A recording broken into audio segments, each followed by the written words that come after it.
Hello, everybody.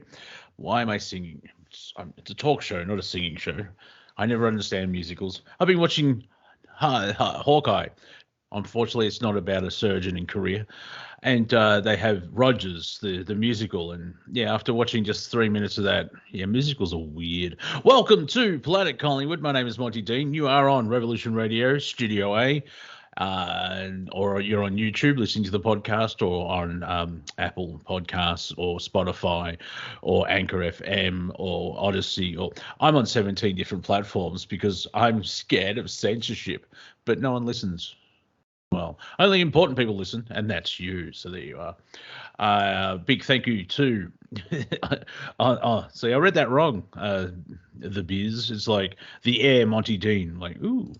I'm a wafting perfume. Big thank you to Tony and crew for the Y-Files for the last 2 hours. If you enjoyed the last 2 hours, please go to freedomslips.com and or revolution.radio and donate what you can. Click on the Patreon button at just $5 a month. I think that's a coffee. I don't know, with inflation nowadays. Maybe it's just a sachet of sugar or sweetener, which is basically high chemical, which is got nothing to do with sugar, but it will erode your arteries. So, fun times for that. And once you're actually at the website, buy some merchandise. I don't know if we have scarves or beanies. We should actually have beanies. I mean, you're all in the cold. I'm in Australia from the future. It's evening here on Wednesday, the 22nd of December. Happy solstice. But we'll get to that in a mo. Once you're at the merchandise thing, buy caps. There's many things, cups and so on and so forth. I have a T-shirt, but I'm a bit chubby, so I'm trying to lose weight so it doesn't look like 3 pound, 5 pounds of manure in a 3 pound bag. So I look like a couch or Jabba the Hutt's younger brother. Yeah, it's fun if you want to sit on me, but eventually no, I'll get cranky. Then pop into the chat room with like-minded, like-hearted people. There is the mighty Snowbiz like showbiz. I'm not sure if that's a drug-related thing for Hollywood, or I've been watching too many Narcos episodes. They're a good read. I'm slowly learning Spanish, but we've been, of course, it's Omega Legolas. Legolas? He's an elf. Anyway, we've been talking, just reminiscing about Australian childhoods from the 80s, and I don't know how to spell Claude. So if you're wondering what, I'm more of a Claude the Crow man myself, which is a reference to Shell's Neighbourhood, which was on Channel 7 in the afternoon after school. So that's, of course, that's got to bring in the audience from Iran, or the references to Australian personalities from the early 80s. Or not. So there you go. So like-minded, just liked people. Planet Collingwood, my normal... Well, irritants really over the last 7 days, seven shows, they haven't turned up. I don't know, maybe they've got a life and they haven't left, or they're interrupting someone else. So we'll just wait and see what's going on. What happened to Two Feathers? He was chatting with Tony and went about his day, I would say. And if he's listening, hey, well, he's gone offline. There you are. Fun. I'm broadcasting from Wafer Thin HQ. He's No Feathers, yes. We'll get into the Matrix. Yeah, the trick is there is no feathers. Or there is, yeah. Their show was, last time. What? Yeah, right, there you go. Yes, this is Planet Collingwood. Flying solo at the mo. I'm sure my cat will come and ask me, because yes, new digs. Finally moved, finished cleaning today, and I'm in the process of getting my security bond back, and that's a good thing because I need to pay back my financier, i.e. mum, because she helped me out. So I'm 48 years old. I still need my mummy. What's it to you? And in this day and age, what's wrong with that? Because the government tries to be big mother, and well, the word mother may be used, but it's not in the singular. So lover afterwards, mother lover. There you go. And My favorite droid, 47RD, is in the chat from, I think, Arizona. Close to the Hopi on many levels, physically, spiritually, maybe even emotionally. There you are. Pony did ask me last week, why don't you do your own show? And you're going to see why. Well, where to start? I see the White House has pointed out of like, if you had your vaccine, it's going to be super awesome winter, and like, you know, we're going to give you everyone $1 million and hugs and like a leg of lamb and maybe a whole turkey, and if you're unvaccinated, you're going to die. I'm paraphrasing, of course. And it's like, really? Yeah, because, you know, America, land of the free, you're free to be told what to do. That's the fun part.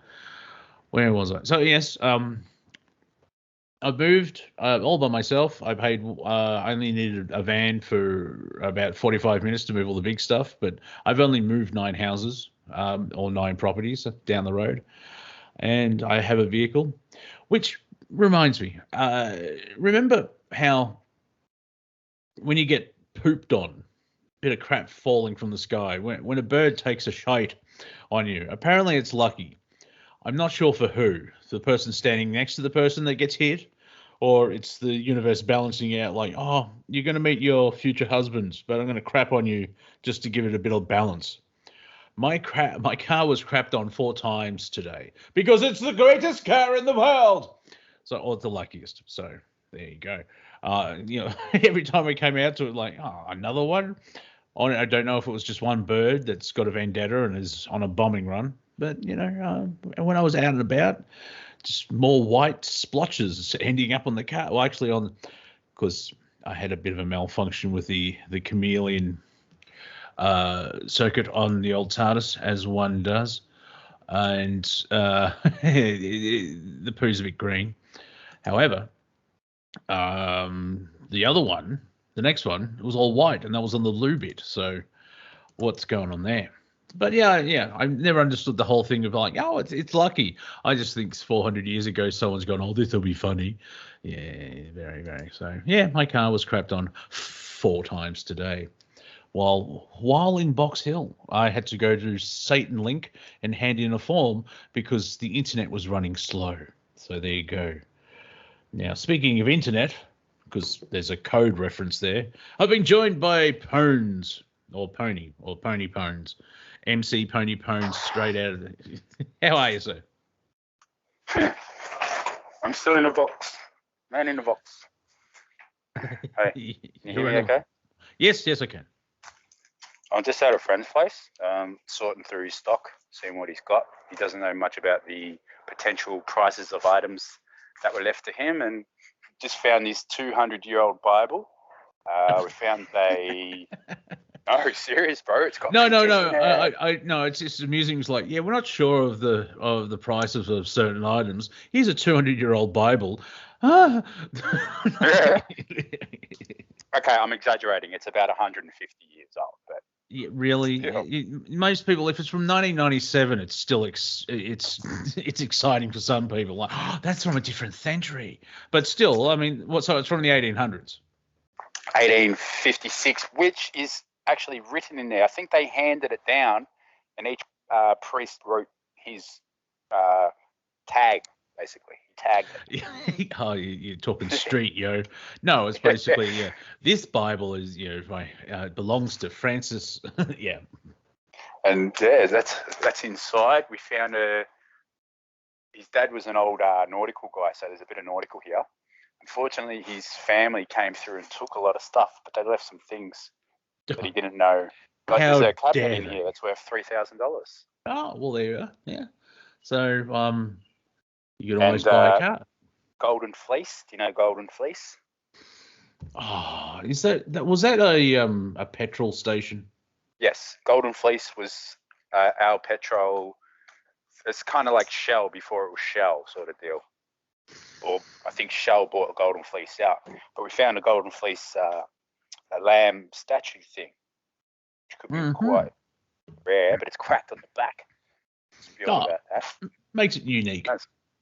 Oh, and the old vinyl. Wow, Beastie Boys, Madonna, freaking Iron Maiden. Oh, mate, there's so much vinyl that it's like, yes, it's not bloody Kamal and Nina Muscuri for once. No, it's someone with taste. Yes. Yeah, it is.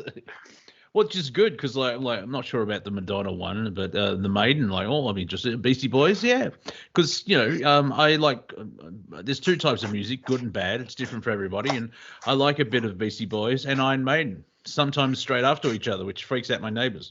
I found the original Vanilla Ice flavor. Yeah, man. There's money. Single or album? Single. Okay, because he did and release the an LP. album. I'm single. Yeah. No, Ice-T. What you want to do? The girl tried to kill me. Mint condition. Ooh. Wow. Now this is. Ice-T. I don't know if you want to travel over to. Is it High Point? In the west there. There's a record store called Rare Records.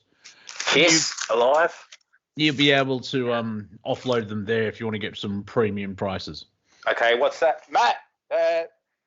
Shit, I said his name.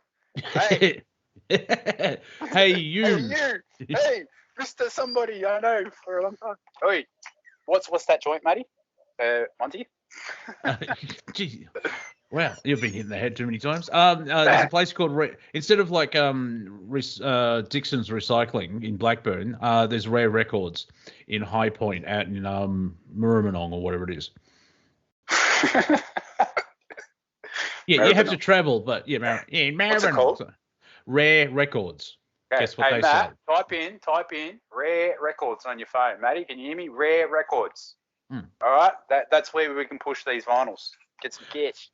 Yeah, because Doug has been supporting Australia. It's been open like 30 years, and he's been a big proponent of the local scene and helping bands and stuff like that. When his store was in St Kilda, he actually had the band Mammal play the entire new album, which I just watched on video. And he's a good bloke, top sort. Yeah. Yeah.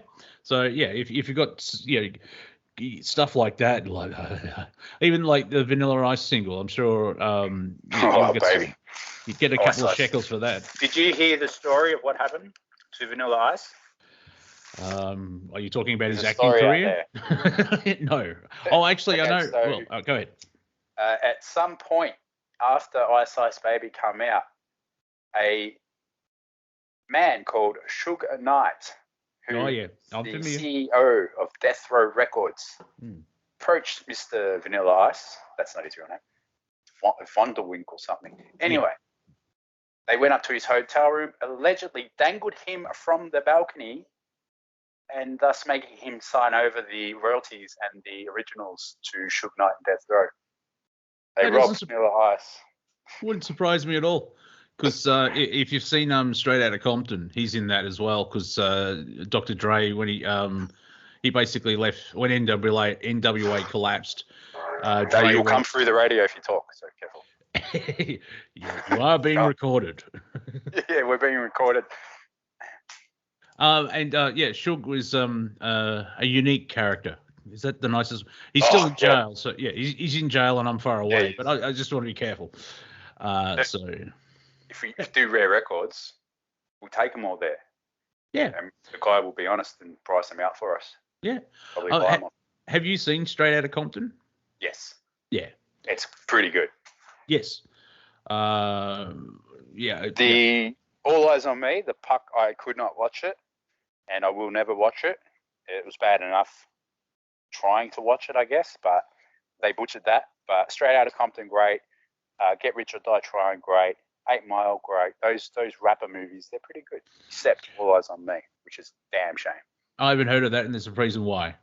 Obviously, if it's terrible. No, I'm mine are closed. I refuse to show you my eyes. 8 Mile was good when it came out as well because is it a biopic or was it loosely based? Yeah. It like the movie Rockstar, which is loosely based on Tim Ripper Owens when he joined Judas Priest. That's where they came up with the idea, and then fluffed about by creating. It wasn't Judas Priest was going to be part of it, and they're not, and so that's why it's a completely different timeline. But the premise is a guy from a cover band joins his the band that he was covering. Well, there Guess you go. what? My friend here is standing before me. And Neil. call him MK Ultra. All right. Call him. That's your Skype name, MK Ultra. All right. He doesn't know what it means. His father was a Freemason. We've got the Freemason stuff that they used to wear and that, so we're going to sell that for him. Oh, nice. Oh, Mike, I found out my grandfather was a Freemason with the little apron, and obviously for all the what's the term, the the public relations area, not the 33, not that high end evil crap. That was just nice guys, really. People want to demonize them, I guess is the word I'm looking for, but not really. But no, they were just genuine people with intellect skills, man, that just saw past all the bullshit. Yeah, they wanted to help. Yeah, it's interesting where it's a secret society, and if you drive around Melbourne, I mean, there's the Mason Hospital. There's Mason lodges everywhere. They actually have a TV show on the community TV station here on Channel 31. It's like, yeah, very secret. They have a TV show, but I think it's like, what's the ranking? It's not rankings, like third degree, the degrees. I think it's usually 1 to 4, like where they're actually. I have no idea how they rank. Well, yeah, you have to do certain rituals, and you can get up to 33. But then, if you're the right type of person, you get shown behind the curtain and so on. But that's conspiracy stuff. So, but mostly the organisation is helpful. They do have good things. Well, we don't know. That's the thing. We don't know when they help and when they don't. We don't know. I don't know personally. But the idea is that you shouldn't have to go around telling everyone, yeah, I did this, I did that, yeah, I'm an angel. No, you don't need to do that. You just do what's right for the people, and God will reward you, or the deity that we consider God, yeah? Yeah. Karmatic force, if you believe in that too. So yeah, you don't need to go around spouting you're an angel if you are one, sort of deal. Well, no, that's more, that's the, it's not envy, but it's narcissistic. Ted Whitton, the great football player who was huge in what was Footscray Football Club, and then they changed the name to Western. He, because he coached, he was a player and he coached grand final teams to win, actually winning. He was extremely charitable, but he didn't want anyone to know. And mainly because it's at that level, it's kind of a distraction, and instead of doing other stuff. And there is that whole sort of anonymous Can I say some names to you? See if you recognise them. Oh yeah, well I don't know if you heard, but Omega and I were doing a lot of childhood TV shows from the 80s in the thing. So yes, go ahead. This is music. Well, this is a cool cover. I'll just read these names. Kai Hansen, Michael Werkath. I know Kai Hansen. He's big in the metal world. Ingo Swetzenberg. Oh. And this LP is called Halloween. Walls of Jericho. Oh, see now Halloween's pretty big for what for the thing they do. Yeah, Halloween. They're a big band. They've been around for decades. Oh, I love the cover, man. He's smashing the walls of Jericho. This figure. It's cool. Yeah, they've been around since. Alive. Yeah, well, the first one. That's the album that. Kiss Alive is not their first album. I think it's their 4th album. But Kiss Alive is the album that broke them. And basically, it's a compilation of their first 3 albums. But that's the one that made them very popular. Double LP. Yeah. 1, 2, 3, 4. Got to choose. Hotter than hell. Firehouse. Nothing to lose. Come and love me.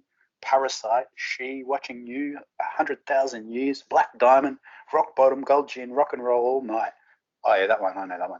Let Me Go, Rock and Roll. Yeah, and it's pre the disco hit. So okay. Yeah, I mean disco was huge in '79 for the 6 months in 1979, but Kiss had a disco hit. Pink Floyd had a disco hit. Another Brick in the Wall Part 2. They added that disco beat to the back, and they're like, geez. Yep, scary. Some cool artwork ones, man. These are good records, finally. And they're in his garage. You didn't even know. Well, that's the thing about back then about vinyl. It's instead of a CD, which is like a sixth the size. Like you actually can, you listen to the album by staring at the cover for 45 minutes. And in the metal world, a lot of people would buy records because the album cover was cool. Definitely. So it's. He's got a Tool poster that's like 10 foot by 10 foot. Lateralis one, promo one. He bagged it. See, that also could you could sell that at Rare Records if you choose to. Ah, yeah.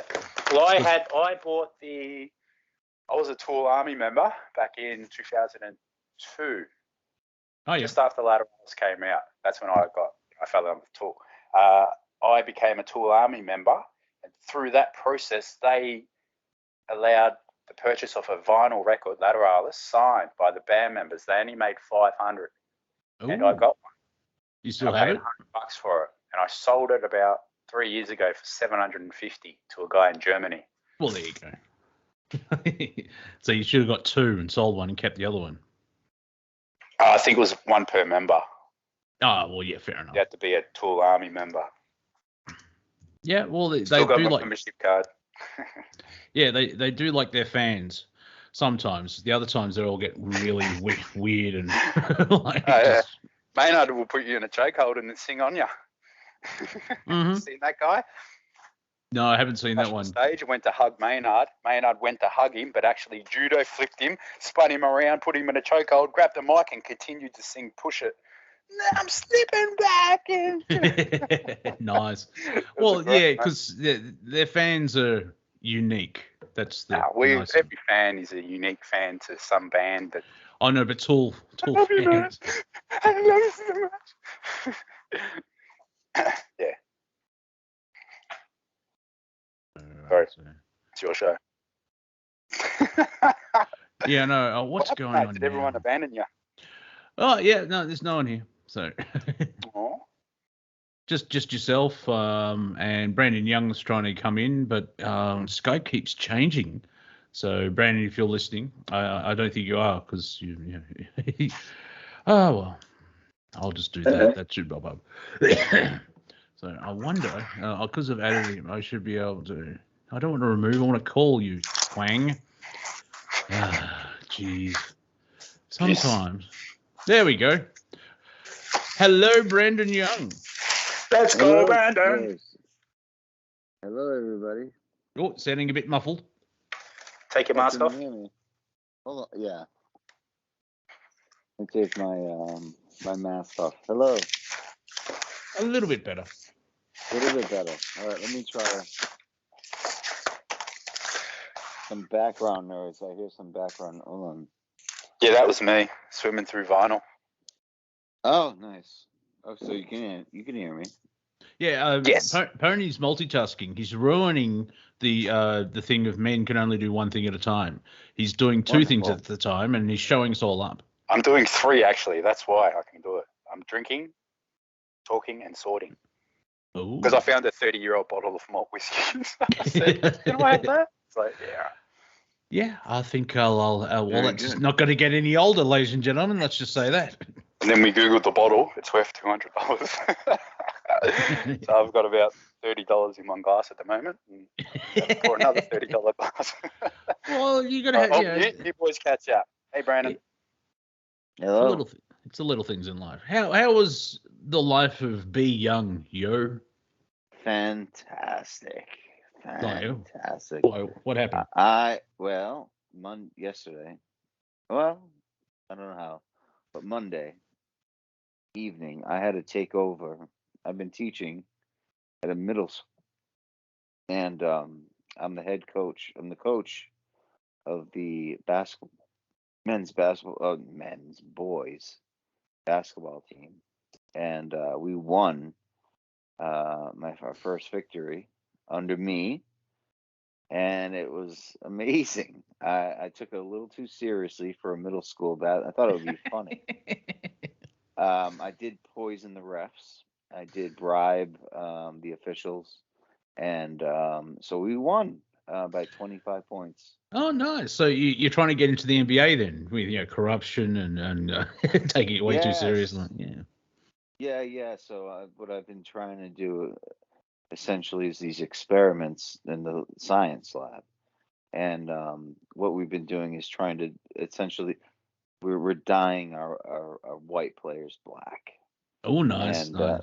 which hopefully will intimidate the other white teams enough to get at least a AAA contract or something like this. So Well, yeah, and also with the systematic racism that is in the United States that's been there for over a century, multiple centuries, the white teams can't keep playing because they've got privilege. well, you don't have to get serious. I mean, no, but Well, all's good, all's well. Yeah. oh, good. That just reminded me. I can't remember the guy's name, but in the late '70s, he was a professional baseball player, and he pitched a no-hitter while tripping on acid. That's right. Yes, Yeah, LSD. Yeah, there's a I forget. I think he was in the Pittsburgh Pirates, I want to say. yeah. Now, And kids, if you're listening, that's a rarity. Most times, people will probably just be screaming them out. The big pimple I'm standing on is about to explode. So yeah, it's your state of mind before the LSD. It's if you've done the work, you can have fun times. If you haven't done the work, oh dear me, it just yeah. turns into a Britney Spears concert. Well, I think it would make the Olympics a lot more interesting if everybody dosed before each trial or whatever, each event. Yeah, You yeah. know? Well, you could have what, 3 different versions of the 100-meter dash. You give speed to one group. You get get them on cannabis and stoned for another group, and maybe I don't think they make Quaaludes anymore. But yeah, it's wrestling with ecstasy. I mean, many people have done. I think he's pinning him. Yeah, I don't think that's what's happening there. No. Yeah. But that comedic idea has popped up a lot. But I don't think I just created the wrestling on ecstasy. I love you, man. I can tell. Yeah. So anyway, that's what I've been up to. I don't know. What have you guys been up to? I moved. Did you? Yes, I'm in a bigger house. I've got a 2-car garage. Only $20 extra a week. Yep. I've moved 9 properties down the road.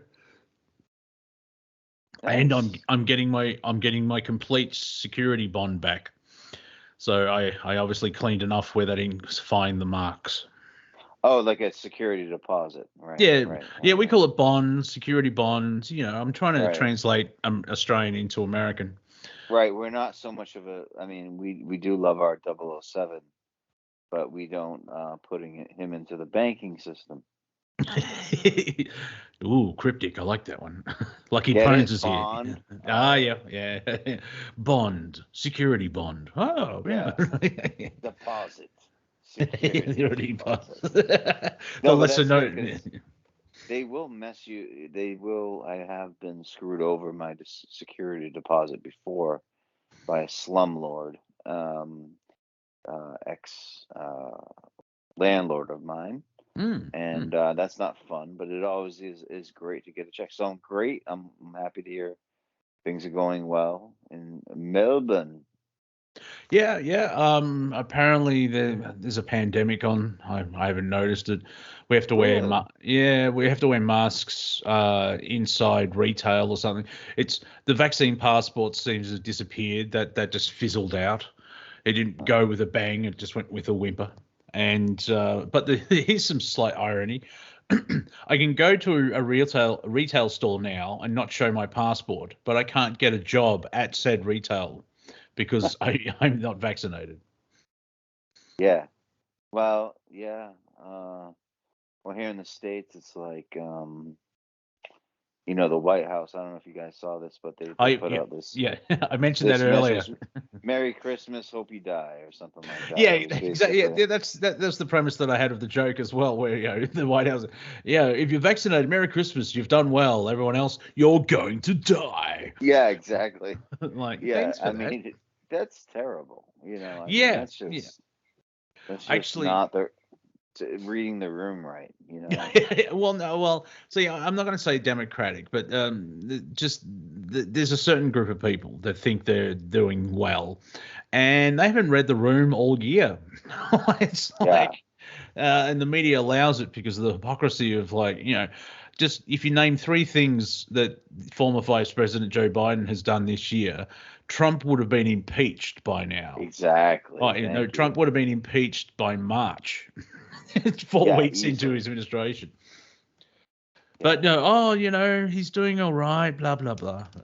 I read a article about the writers of the new Matrix film, and apparently we were discussing, the things of the day, and apparently the term red pill has been kidnapped by the Republicans. I'm like, oh, jeez. Oh, no. Yeah, so some review, because the reviews are out. It's been released here in Australia on the 26th of December, which is Boxing Day, which kind of makes sense because it's the first day after Christmas, and after 24 hours of being around your family, it's like, I want to go to a dark room and watch something else.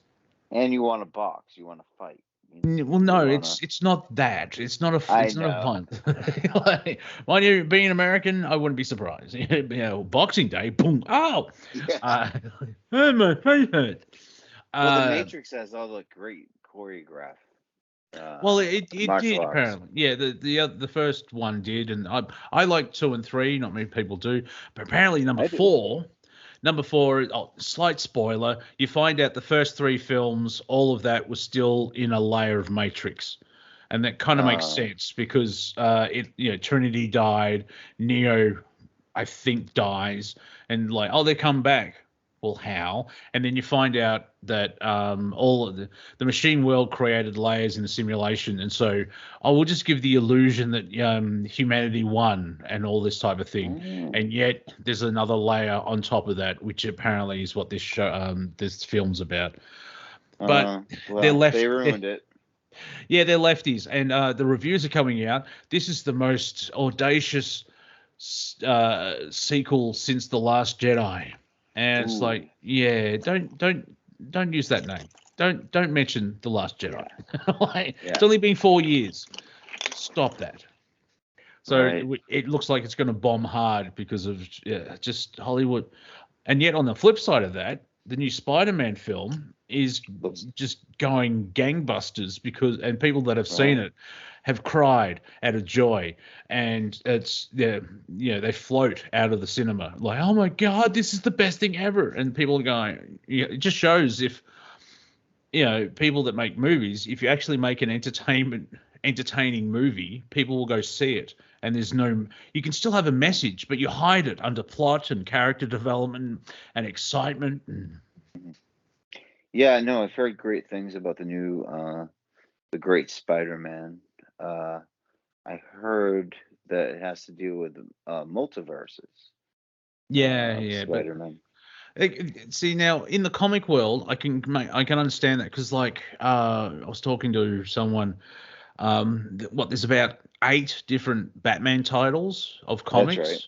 Yeah, and I'm a completist, and like, man.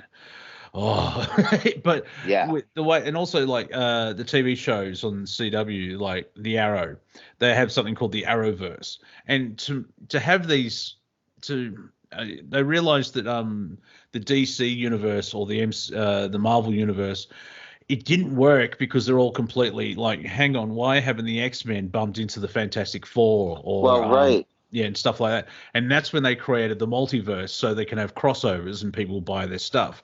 That makes sense.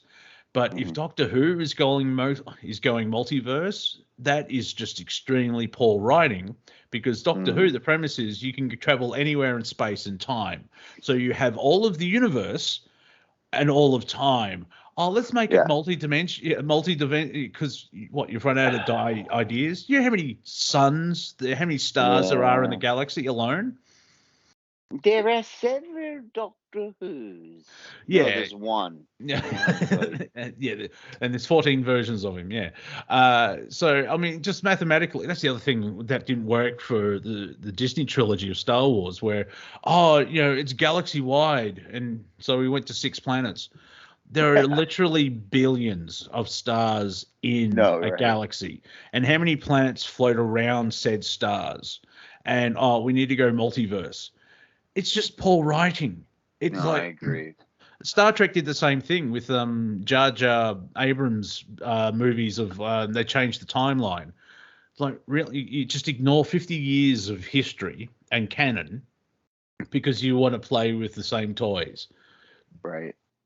Well, I don't know. the toy industry does drive a lot of the TV shows. I recently watched the He-Man reboot on Netflix. Kevin Smith at the helm. Yeah, I've seen half of that. I haven't seen the second half.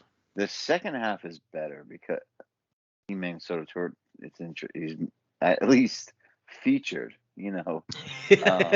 Well, yeah, that's the thing. Now, I think there was a stuff up where they only showed, was it 5 or 10 episodes, whatever it was. They only showed half the season, and so the second half. But story wise, they're leading up to something. But as you said, He-Man gets killed, then comes back, and then at the episode 5, I think it was only 5 because there was 10. But anyway, He-Man gets stabbed, and everyone thinks, oh, he's going to die again. And obviously, he's only been stabbed, unless he dies on screen. Yeah. Plus, it's a cartoon. Listen, I think it's one of the better He-Man things I've seen. I mean, it really gets into the mythology and the characters. Yeah, and all that's what people forgot. Sorry, I'm interrupting. But people actually forgot that if they've got 10 episodes, they need to build it up. And because they split it, because Netflix has this thing of releasing everything at once, so you can binge. And for the marketing to work, what actually needs to happen is the streaming services, like say The Mandalorian, they release those episodes once a week. And at the end of so if there's 8 episodes, when number 8 is out, you can binge or watch them then. So it's not like you only see it once, back in, watching Cheers in 1987, where, I missed the episode. Well, good luck finding that. Now it's like I know a couple of people that actually, wait till, they try and not see spoilers, but they wait till all the episodes are up and then they binge watch it.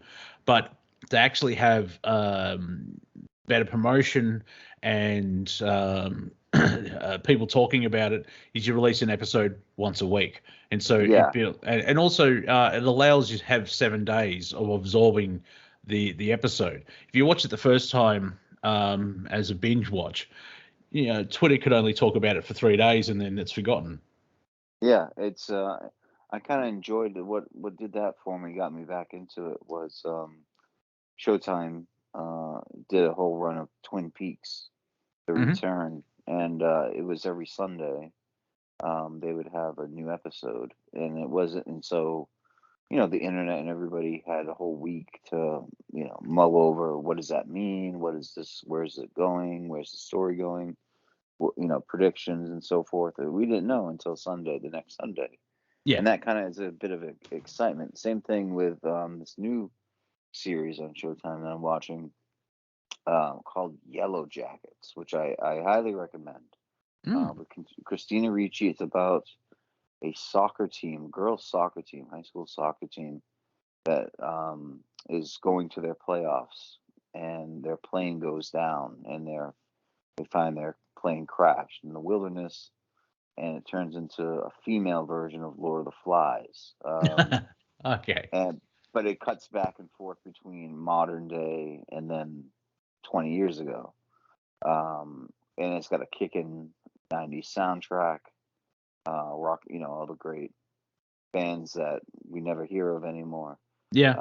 Especially the female ones. And but it's great, and these women it just shows how manipulative people are once they are reduced to like a state of nature where they have to hunt for their food and survive. And that's why people use, it's not a trope, but the story idea of Lord of the Flies. I don't know the history of it. I think obviously it was written a while ago, but I'm sure that story was told beforehand, but that's the one that everyone knows. There's a film that's come out in the last 4 or 5 years called Voyages, and it's basically Lord of the Flies in space.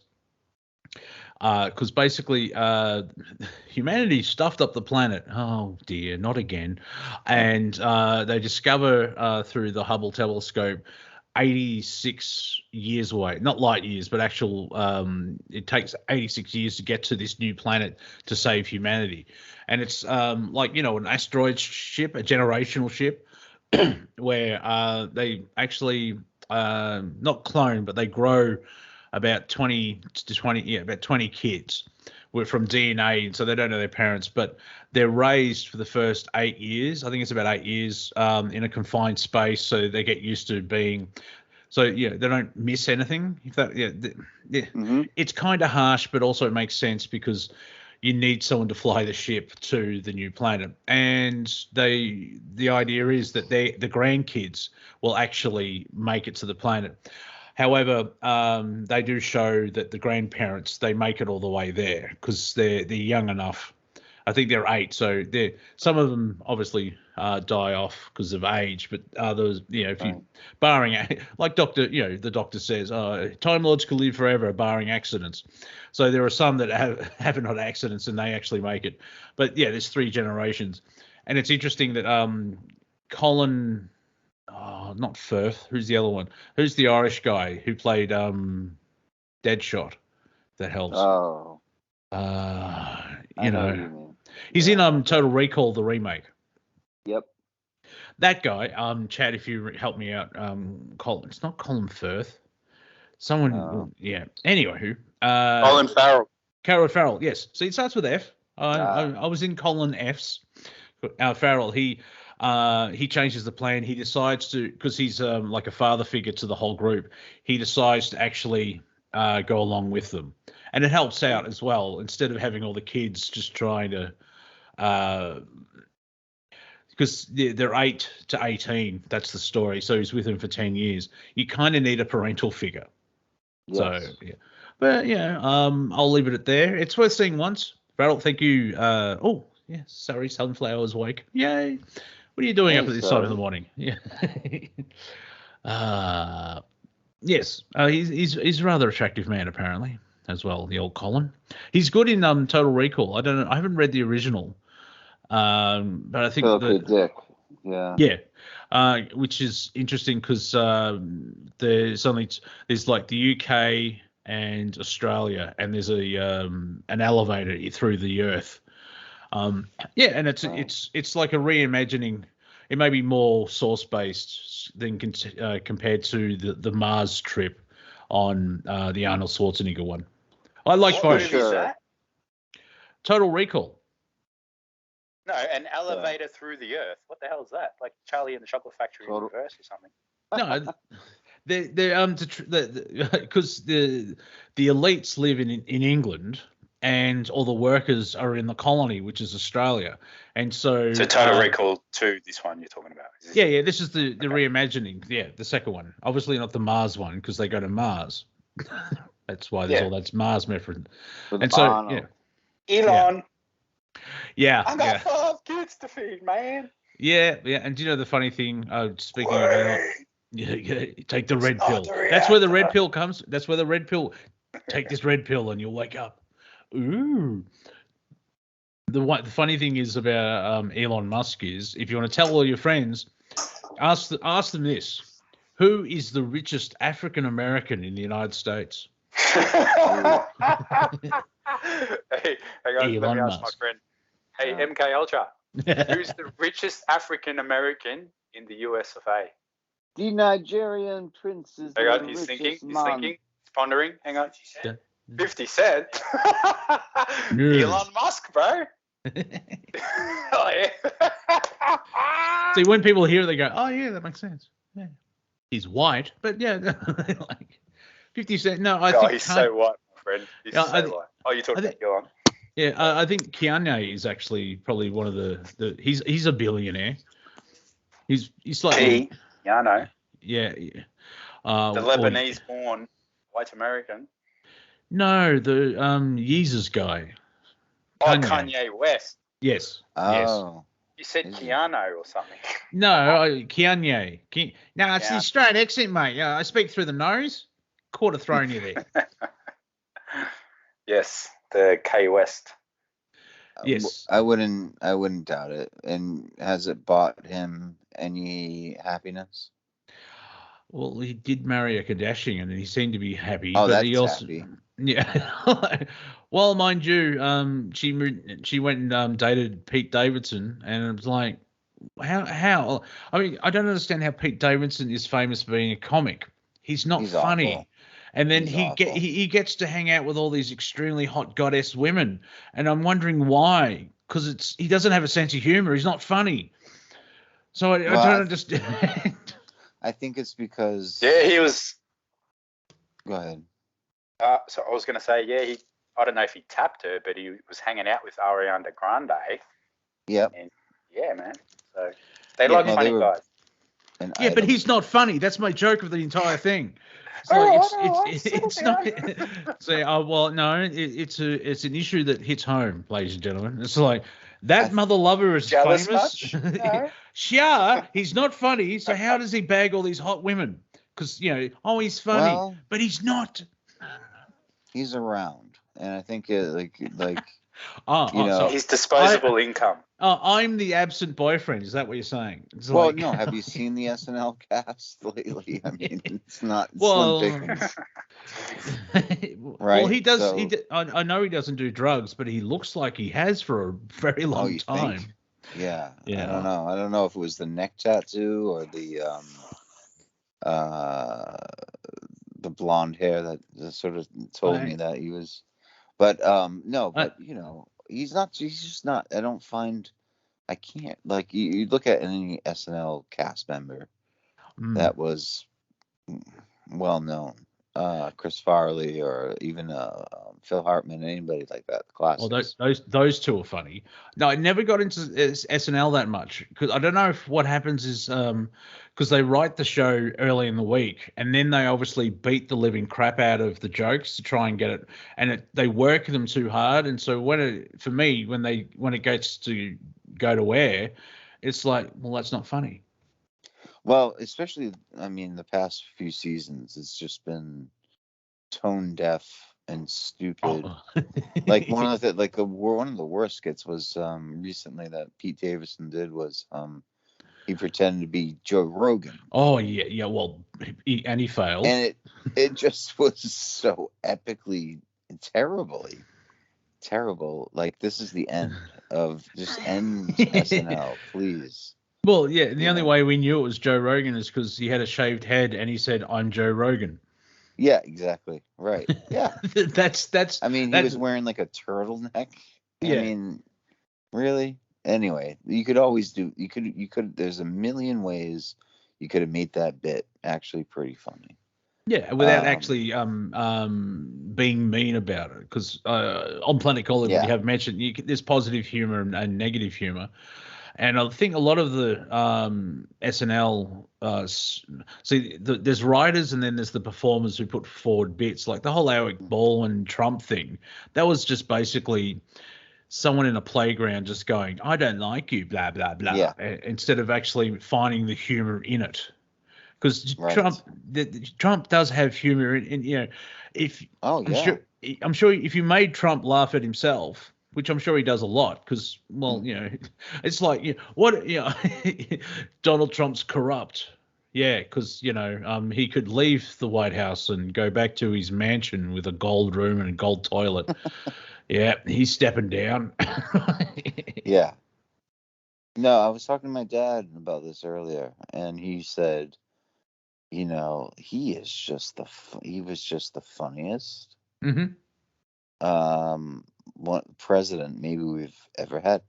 I mean, there would be points when he was giving talks or rally speeches, and there would be protesters in there, and he said, "Oh, yeah, there we are, okay," and get him out of here or something like that. Yeah. Just like silly, like really, just like off the cuff. Has nothing to lose. No, yeah, because he's. I mean, obviously, being in that position, he may have helped himself, but it's like, I don't like Donald Trump. Really, the New York billionaire. No, but I love AOC and I love all these other Like I came through a revelation, I think, in the past month. And I mean, my dad, after I said this, he said, "You think?" But I said, like, AOC is just evil, like, almost. Like, I mean, it's like a Hillary, a younger, even more dangerous Hillary in some ways, you know? Yes. Yeah. She's just bad. And I think she's just, like, out for political power. She's willing to throw anybody under the bus. Yeah. You know? And she was put forward because actually another Democrat said, "What do we have?" I can't say the word on Revolution Radio, so I'll change it. Sleepable, because she's slightly attractive, and so that's what. Yeah, it's like, oh, and then she's speaking like, oh, but Well, that's what all Hollywood loves her, you know? yeah. Going back to Trump very quickly, he could do stand-up. I've seen people actually, they go to, I think it was Dave Rubin. He actually went to and met the president at a talk. And Trump just gets up there and talks for an hour and a half. And he's not, I nearly said he's elegant. No, he's engaging and he is funny. He does have a sense of humor. I remember when he was president, I may have mentioned this last week, but you weren't here, so I can say it again. He said, Donald Trump said, Rosie O'Donnell is a pig.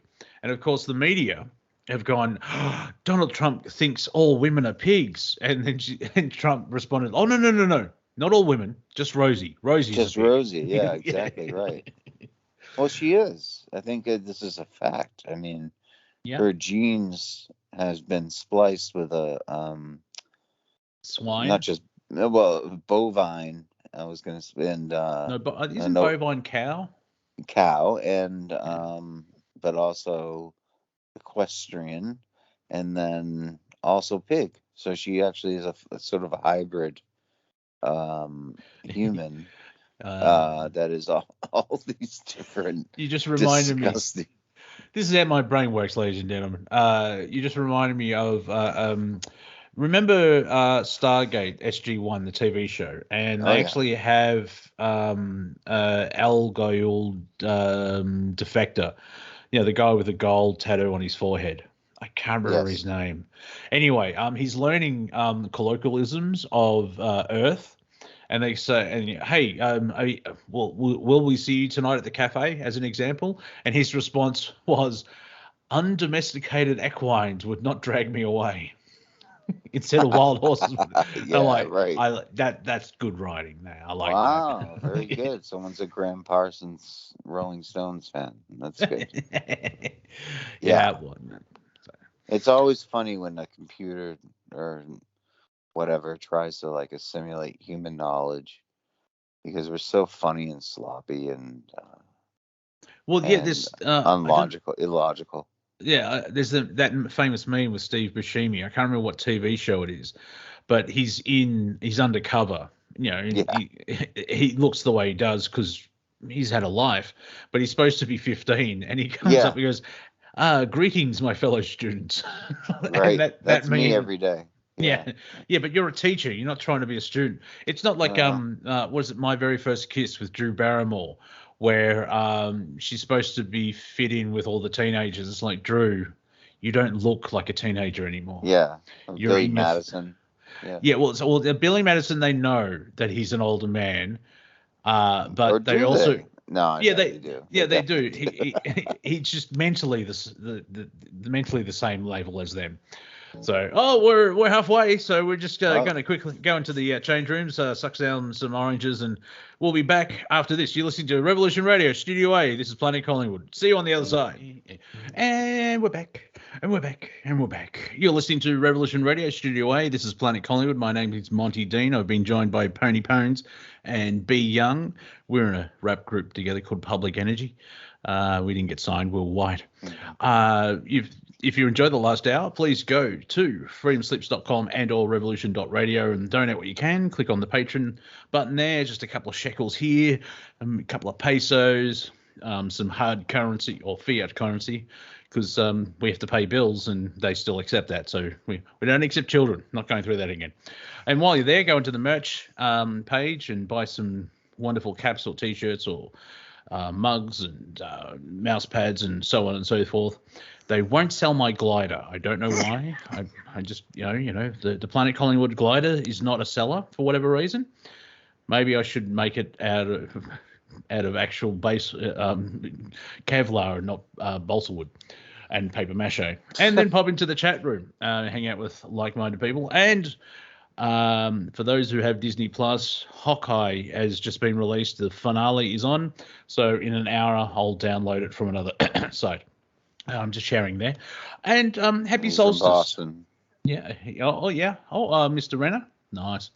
Yeah, I like him. He's a good actor. I enjoy his work. No, Hawkeye, the character. Yeah. Oh, well, I enjoy Hawkeye as well. Green Arrow. My bad. Gee, you've ruined it. I'll start again. Happy solstice, everyone. It's the longest day down here, and it's the shortest day up there. Shortest day here.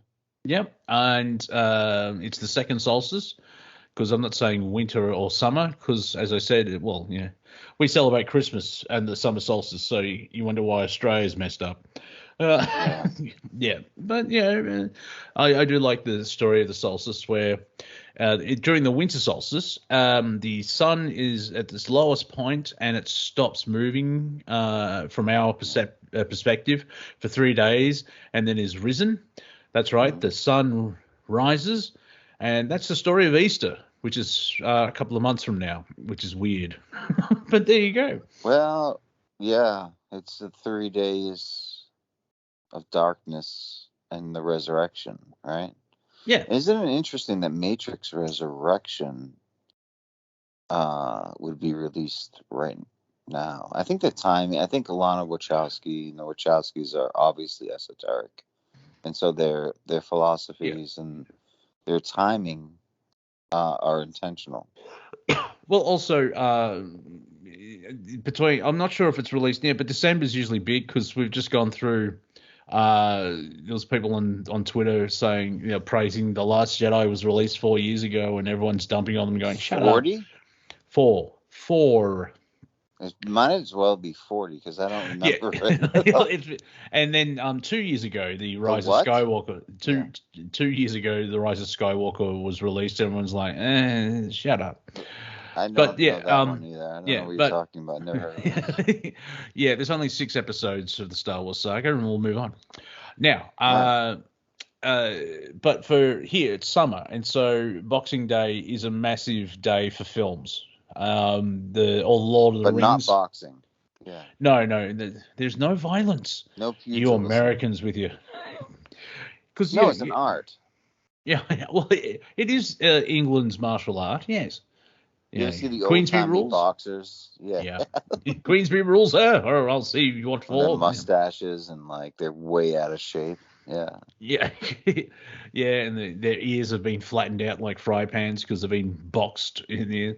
But Boxing Day, I believe Boxing Day is from when the upstairs. Yes. No, the masters would give presents to their servants. Really? Or something similar to that.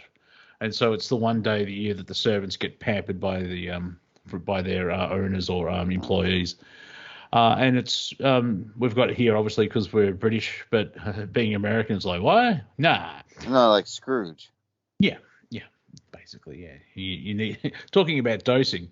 What was in his tea before he went to bed? Because he saw 3 ghosts. Ayahuasca. Yeah, you're gonna meet 3 past lives or 2 past lives and a possible third. I'll change my ways. And that's 1800. That's from the 1800s as well. It's Mr. Dickens. Well, Mr. He could Dickens. he could string a story together.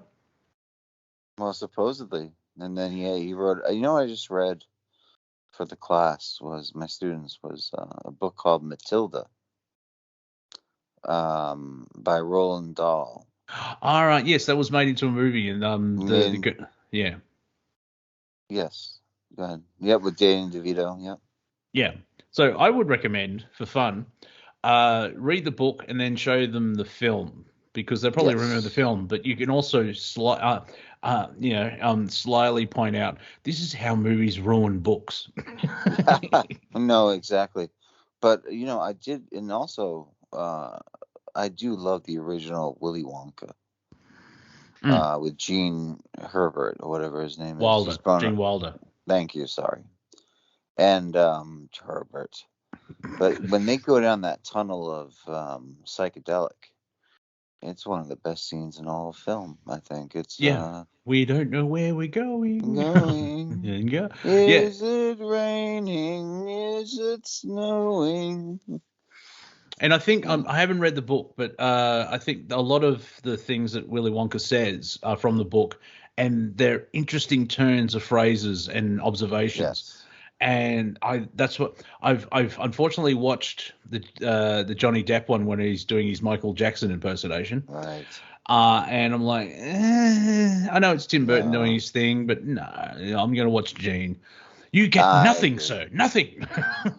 You get with all that, like everything's in half. Mm-hmm. And then you take out an Augustus Gloop. A lot of people have made jokes about that lovely film. Loompa, you know, it's got like, and then like they eat the fizzy bubble gum or whatever, and they float to the top, and they have to burp it out.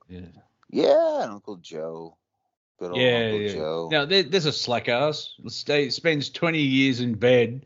Won't get a job to help the family. Oh, look, we're going to a chocolate factory. Bang, comes straight out like, oh, you cheeky little. There's a great fan fiction where he forges the golden ticket, and it's a lie. The whole thing's a lie, and the sequel apparently is Snowpiercer, because Charlie, if he grew up and inherited the Wonka factory. There's some reference in the book to him saying, "Oh, I'd eventually get a train or something like this." Okay. And so it's this train that goes around the whole world, nonstop, essentially, and it carries the first class, the second class, and the third class. Society in general. Society. Yeah. Thank you. Yes. And Chris Pratt has to make his way up to Captain America. Yep. Yep. No, he's not Captain America. That's right. Oh, Chris Evans is in it. Okay, Chris Evans, not Chris Pratt. Yeah. I'm sorry, not Pratt. Chris Evans. Yes. Well, thank you. My mistake and your mistake. We both and mine. Chris Pratt is Star-Lord. Chris Evans is Captain America. Yep. Who's in Snowpiercer? So think of Snowpiercer as a sequel, as a dystopian sequel to The Glass Elevator. Mr. Dahl did write a sequel, Charlie and the Glass Elevator. So I'm saying a sequel to that. So who runs that society on the train? Exactly. What's his name? Ed? I forget his real name. Ed Lover? It's not Ed Lover, is it? But anyway, he's the same guy who runs society in the Truman Show. Wears the same bloody hat. Ed, yes, right. Ed something, though. Right. Yeah, I'll get it. You're talking about. Yes, the actor. Not Ed O'Neill. No, he played Jackson Pollock. Harris. Ed Harris? Ed Harris. That sounds about right. Yeah, he's in Westworld. Yes, yeah. I recently just watched The Right Stuff, and he's in that as well. And apparently, I watched the bit of the the bonus material, and we were looking for actors that weren't popular. And it's like, really? Because like you've got Fred Ward, Dennis Quaid, Ed Harris. It's like unknown actors. It must be like the Fast Times of Ridgemont High, when you get these movies that have, oh look, we found all these brilliant actors, and everyone in the cast has a career. Yeah. Sean Penn. Yeah, so Ed Harris's character in the Truman Show is called Christoph. That's right. Ooh. Yeah. And Jim Carrey's Truman Burbank. Oh, yeah. Because we're the bank for the Illuminati. They make so much bank of us. It's not funny. Yeah, well, there's the financial side, and then you've got the energy side and so on and so forth. And they've done rather well for the last 2 years. That's an extremely esoteric film, I feel. Underrated. Which one? Truman Show. Oh, yeah, it's literally philosophically. Documentary, yeah.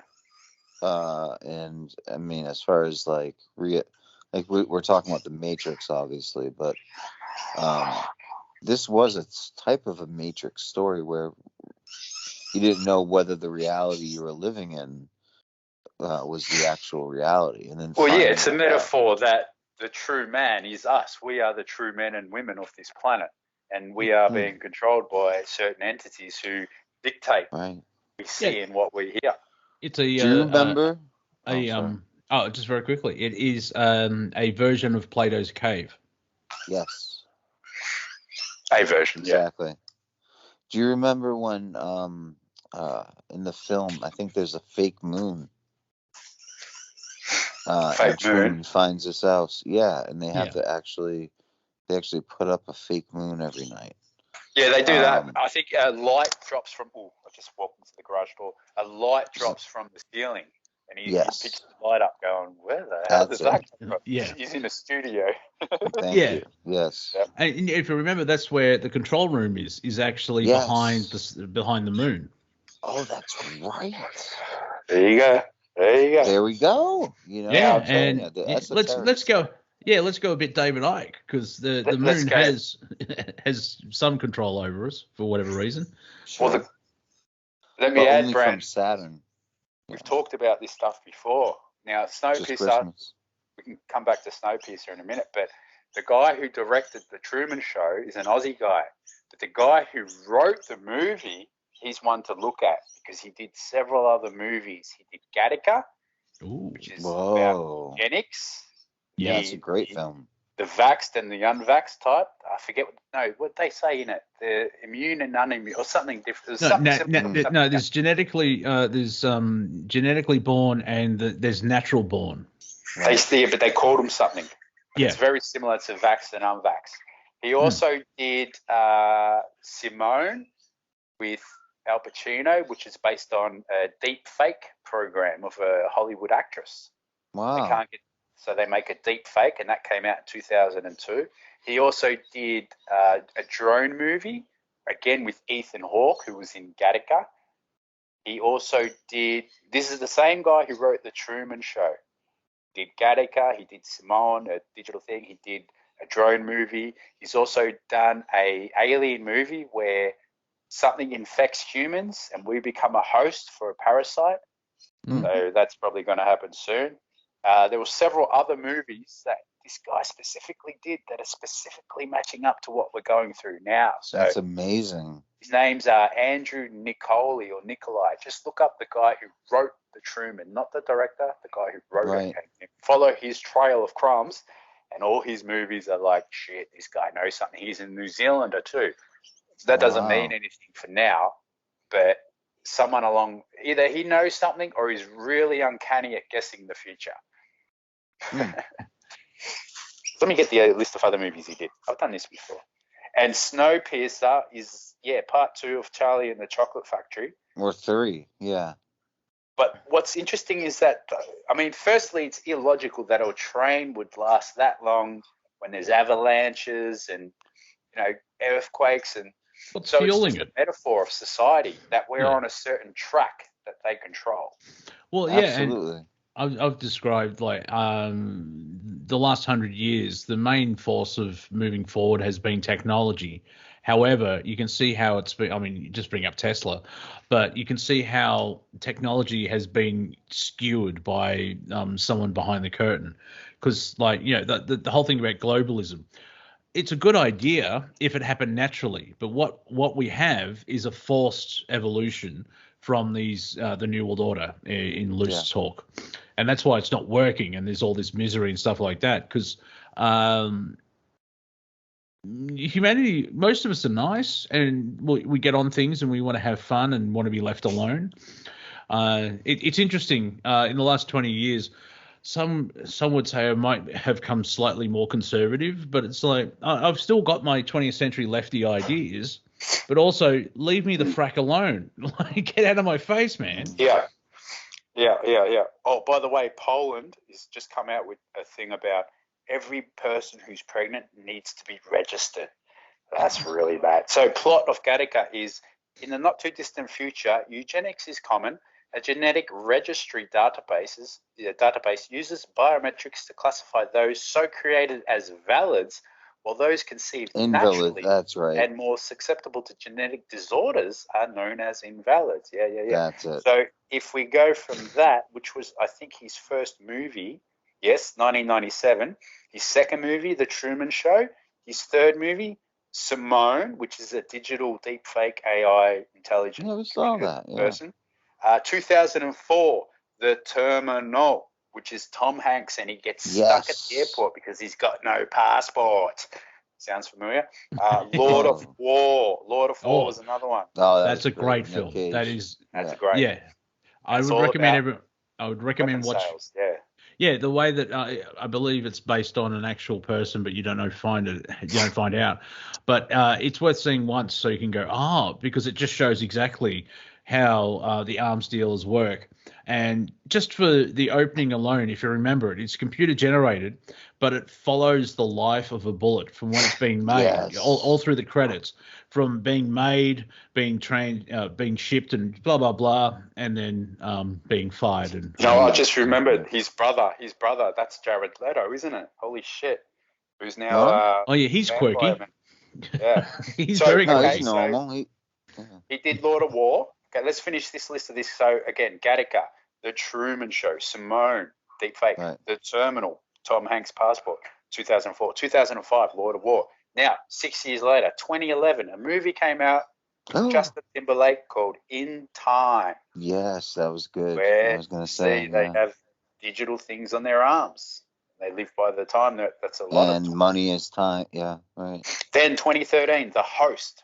The Host is about these alien parasites infecting the body. Then 2014's called Good Kill, and that's a drone thing where you sit on your computer and you kill people from your computer. Whoa. Pretty much doing that, aren't we, right now? And the last one is Anon. He did Anon after the Good Kill. Anon came out in 2018, and Anon, the plot line quickly right here is, in the near future, humanity lives in a technologically advanced dystopian society. The government requires that everyone receive an ocular implant that records everything they see. The implant provides an augmented reality heads-up display to the user with information about anyone and anything they may see, as well as recording the user's view. Investigations into crimes amount to detectives reviewing video and assessing whether an alleged perpetrator is innocent or guilty.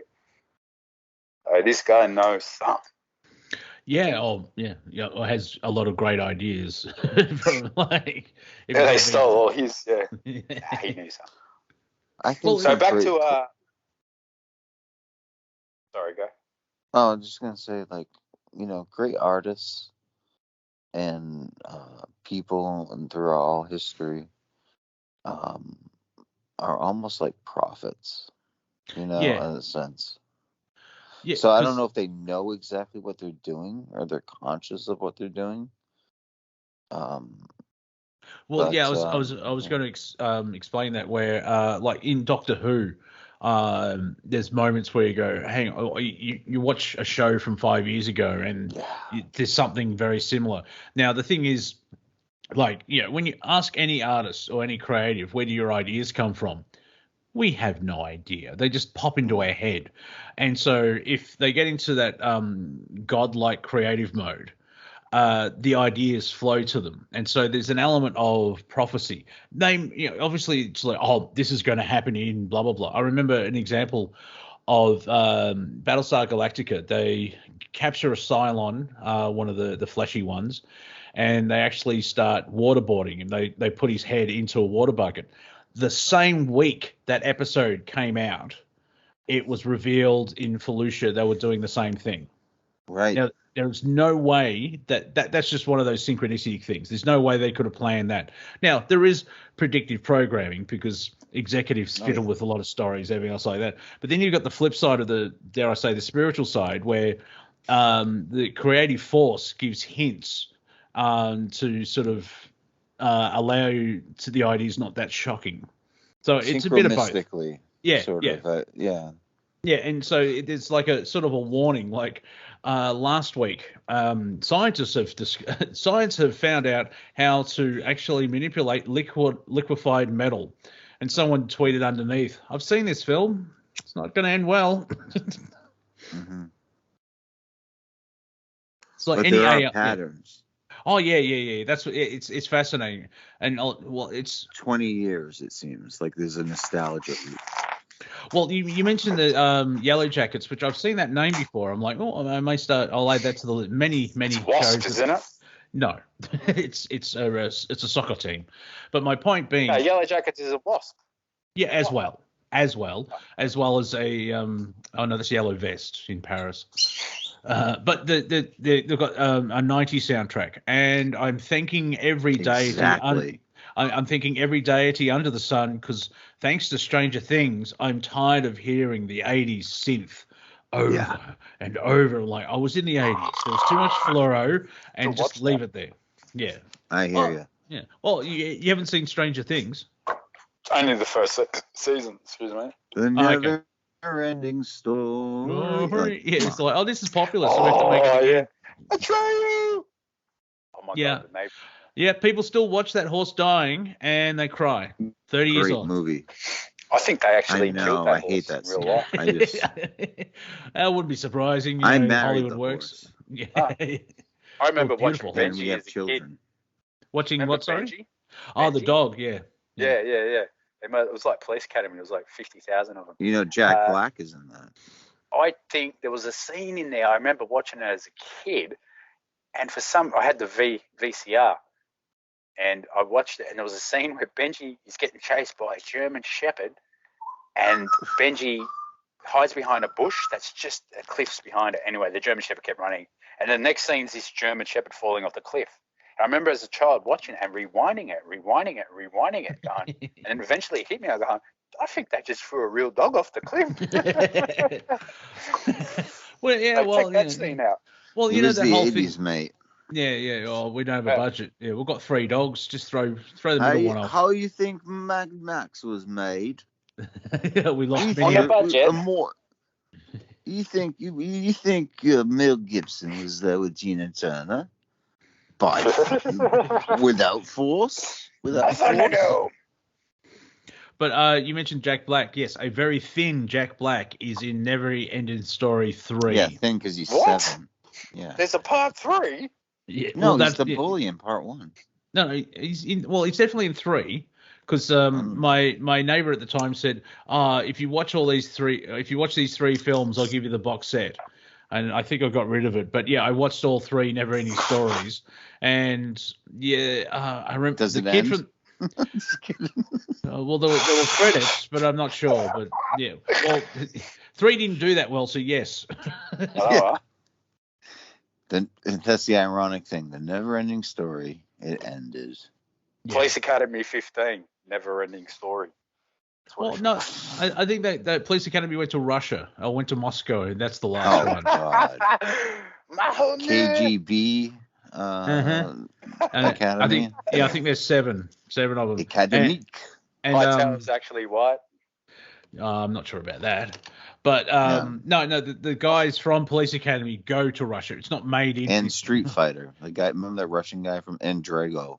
Oh, the Drago Addams Family guy. Yeah. Mr. Bison. Yeah, that was his last work. The Street Fighter. His last words. Raul Julia's last words was Street Fighter. Exactly. Yeah. And that's got Colin Minogue in it. You're thinking of Bison. Yeah. Right. Van Damme. Yeah. Who will come with me? I remember that. Yeah. I will kill that bastard Bison. Was that one of the That first son game of a movies? bitch. I don't know if it came out before or after Super Mario Brothers. So it's one of the first.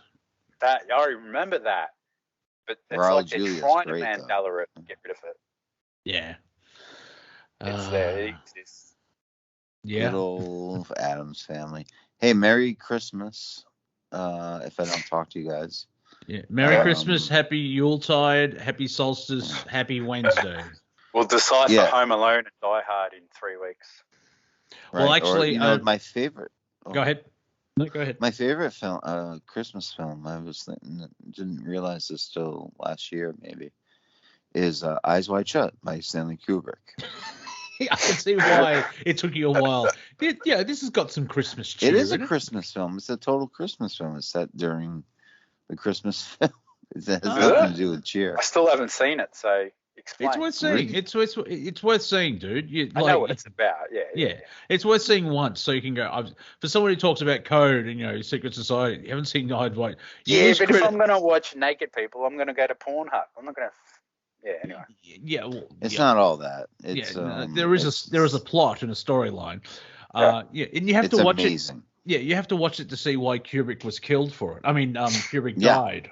and Heath Ledger's Parsnip or whatever he did, Illuminati movie, the last after Batman.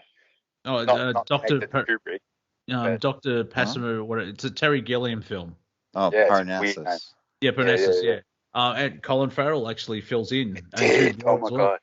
Yeah. So did Johnny Depp. So did Heath. Oh, Heath Ledger. Yeah. Yeah, well, Heath Ledger's the main thing, but also I think it was just addiction that took Heath because he was so depressed after The Dark Knight, and then they show a photo of Heath on the set with Terry Gilliam, and he's got remember Heath's gorgeous smile, where it could melt butter at 300 feet. No, but it obviously had nothing to do with his 100 milligram oxycodone habit. Yeah, it's more but of that's a, media. That's media propaganda. We don't know. We don't know. It's like the Linkin Park guy. We don't know. He was happy, man. He wasn't depressed. Yeah, it just finds it seemed, and on the day of his best friend's death or birthday, I can't remember. Chris Cornell, I think it was because he did the same thing a year earlier or something like that. But it now obviously I'm not into depression. Well, I had my own version of depression and got bored of it and got out of it. But Chester actually just finished a European tour playing to 50,000 people a night and just enjoying the camaraderie and everything else like that. And I've seen photos of Chester 3 days before his death, and he was smiling and happy and everything else like that. It doesn't make sense when I know what you mean. Did you see I sent you a link. Mike Shinoda was at a Twitch thing.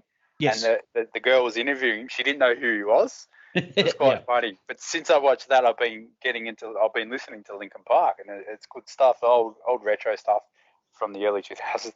But it's good. And there's no Mike Shinoda. He's such a nice guy. Mm-hmm. It's like these guys aren't all of them suicidal, deep emo freaks. They're just creators, mate. And he was taken out for some reason, man, for sure. Well, they were finding there was someone famous is starting up a who was it? Head from Korn. He's actually working with someone who's stopping Davis. No, Head. He's the guitarist, Head. Yeah. He's Brian Welsh, I think his name is. He left the band and became a Christian. If that helps. I was going to say the one with dreadlocks, but that's three of them. My point is, he's announced that he's working with a group to stop human trafficking. And I mentioned to a friend of mine, and it was like, he'll be next. Because, when these celebrities, they fight. Paul Walker was connected to Haiti, and allegedly he found out something, and then all of a sudden he couldn't take a corner in a car, Yeah, but so was Wyclef Jean. Yeah, it's just there's always this weird stuff. Hang on, what Wyclef Jean? What'd you say that name for? Because he had a lot of charity after the hurricane. Is he dead? Floods and earthquakes. Is Wyclef dead? No. Oh, okay. No. Thank God. I'm saying he wasn't, so it proves the hypothesis. It's evidence to prove the hypothesis maybe incorrect. Is that there are much many people who don't die who are getting away with it, Well, there is that. It's just let's step back. It's still fascinating to see why. I mean, it's not like 2016 where every celebrity's gone. Oh, we're leaving now. All right, we've got a group rate. Everyone go. Because what I think they're doing is they see the potentiality of their leadership, like Tupac. I always bring up Tupac because I think Tupac was a great leader for the black community, and they needed to squelch that, so they took him out. And so therefore, Chester could have been a great leader for anything, not just white, but just anything non-government. And if he was getting into the John Lennon, they're going to take him out. John Lennon, that's peace for everybody. So Now going back, we mentioned that weirdo Jared Leto. He's done a movie. What's it called? It's about Mark Chapman. It's so boring and crap, but it's worth seeing once. Hang on, what was the name of his band that he started from? 30 Seconds from Mars. 20 Seconds from Mars. 30, Mars. That's why he's in play. Yeah. Now the interesting thing is, looks like He looks like that character of that Mars movie, that long hair. He's a but perv. with when he played Mark Chapman, it was a highly they're trying to ban it because they didn't want to glamorize. Who's Mark Chapman? He's the man who shot assassination, supposedly. of John Lennon. Yeah. Okay, cool. Yeah, who's And still in Failed, jail. too. He's not be able to get New York parole. He's now apparently the official story is that Yoko Ono still fears for her family, and I'm like, yeah, that's kind of true, but in reality is that Mark Chapman's life is in danger from all the Beatles fans. Oh yeah. So he's not he's in jail not to protect Yoko. He's in jail to protect himself. Exactly. Because anyone, I'm sure there'll be, 90-year-olds that will still have a go at him. It's like, oh, you're that Chapman guy. Come here. Granddad, sit down. Oh, I'm going to take him. I know a secret, and I'll reveal it here. No one will know, but you guys. Is that he in New York? I know some people who run, coincidentally, the handball tournament in the YMCA. In New York City, and so it used to be a big deal. Mm-hmm. But their champion, and he has plaques on the wall, was a Mark Chapman, and it's Mark David Chapman, who actually has been granted a lot of privileges during his prison, or I don't know if he's in a psychiatric institute or an actual prison. No, I think you can, but it's fascinating if you do a bit of a deep dive from the conspiracy world, because he was in Hawaii 2 weeks earlier. Yeah. And people link the CIA because there is actually I haven't watched the documentary, but I want to the war between the CIA. What is it? The CIA war. USA versus John Lennon. Yes, I want to see that because the CIA is trying to stop him. They wanted to deport him from New York for about 5 years. Then his son Sean was born, and he hung up his guitar for 5 years. Basically, he because he was upset that he missed Julian's childhood, and so he was a father for 5 years. And in 1980, he had that itch again to record, and he released the double album Double Fantasy. Mm-hmm. And there's a photo of Mark Chapman getting that signed by Lennon, I think the night beforehand, which is creepy. Or the day before, the morning of, Well, the morning of when John was actually in the studio that day, and then when he came back, that's when Mark shot him in the back. What a hero! Shot a man in the back. Now, I'll tell you something add some interesting. woo-woo. Hang on, add some woo-woo to that. Didn't he just see a UFO over New York as well? No, that was in '75, but he wrote a song about. He wrote. There's a great video of John Lennon explaining to a local New York City news group how he saw a UFO come right over his apartment building, and he points to it and he says, "It went down the river, in the Hudson River." And he's like, and it went over to the United Nations, and it circled back to the river. It was incredible, and it's just like a 5-10 second clip. But then he wrote it. There's UFOs over New York, and I ain't too surprised. That was one of the last songs he wrote. But the power that he had, that's why he was taken out. Go ahead. Well, I was just going to say, someone who pointed this out to me and really insists on it is a UK researcher by the name of Neil Sanders, who has heavy metal bands and all this, but he also wrote a couple books called Your Thoughts Are Not Your Own and something about manipulation.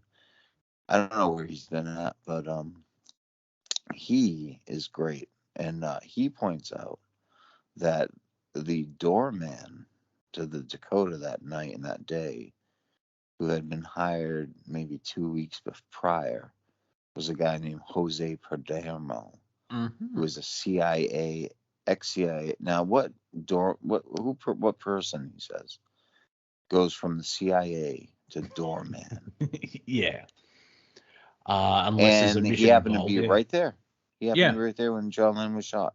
So Well, don't know. was Mark there just to hang out and Read Catch of the Rye? Yeah.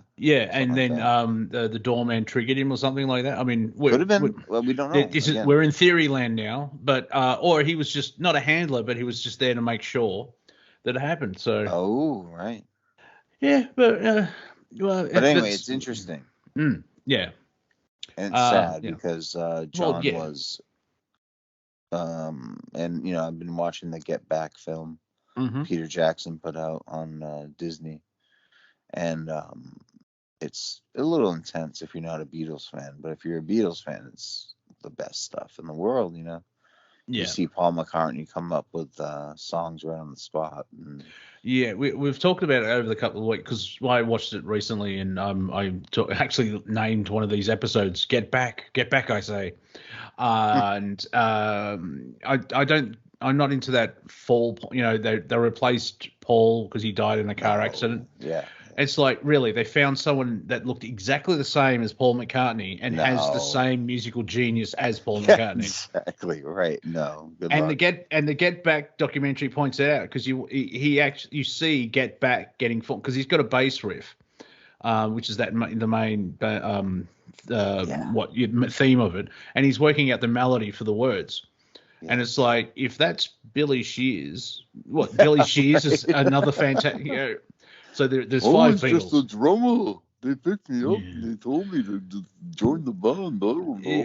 I don't know. Ringo has got so much. Yeah, Ringo has so much patience after. Yeah, it's 8. That Get Back is 8 hours long.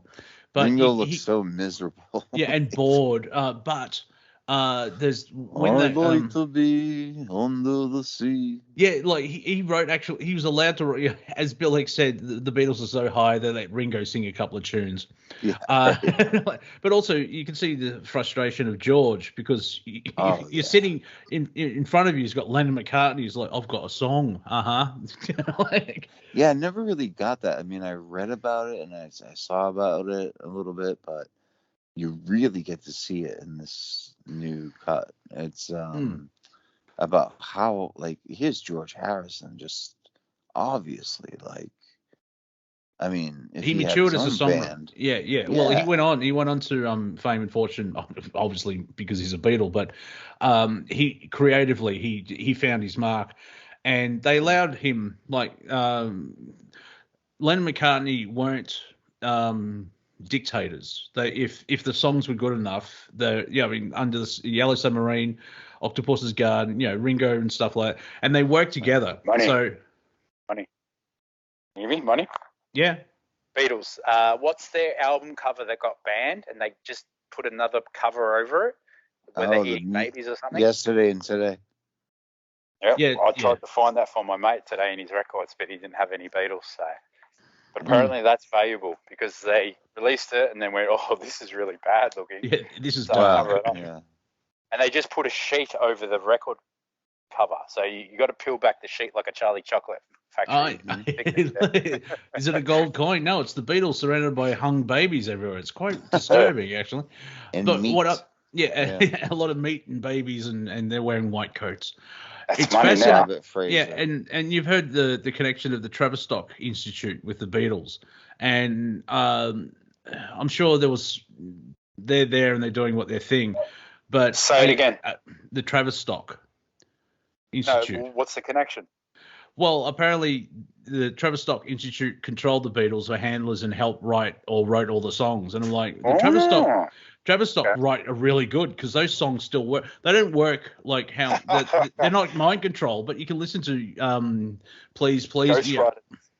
Yeah, but still, it kind of doesn't make 100% sense, if that makes sense. I think they wrote it, but there's a she loves you, yeah. There's a theory that like Theodore Adorno wrote all the Beatles songs, and I don't know. I don't get it.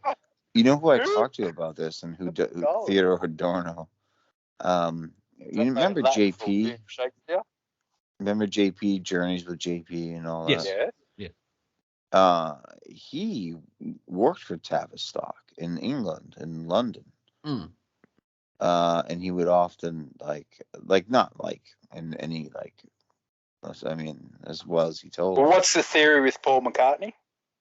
He died. He died in a car accident in 1967. Yeah. And they They got found a lookalike. Yeah, got a lookalike called apparently Billy Shears, and they just put him in, and it's like, Yeah. but I think after that was watching, viral marketing. well, that's what I mean. Like, then you watch the Get Back documentary where it's like 160 hours worth of stuff, and you see Billy Shears create half the album in front of the cameras. So he's a musical genius too. Like, hang on, Paul McCartney or Billy Shears? Yeah, I mean, Billy Shears. Well, Paul McCartney was if he died. You could run the same theory, but it wouldn't work because it's too exposed with Akadaka. The original singer died, and they replaced him, and he's more popular than the original. AC/DC. Yeah, yes and no. I see what you're saying. Yeah. It's actually Bon Scott's the second singer. I'm being pedantic. Who was the first? Angus? Dave Evans, I think his name is. He's still performing, actually.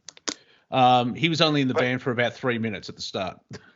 Which was well after the Beatles, but you could establish that thing where you could just switch them and go, what do you mean they're two different people? They're I think with drummers you might be able to do that, but not with someone like Paul McCartney who... that's why...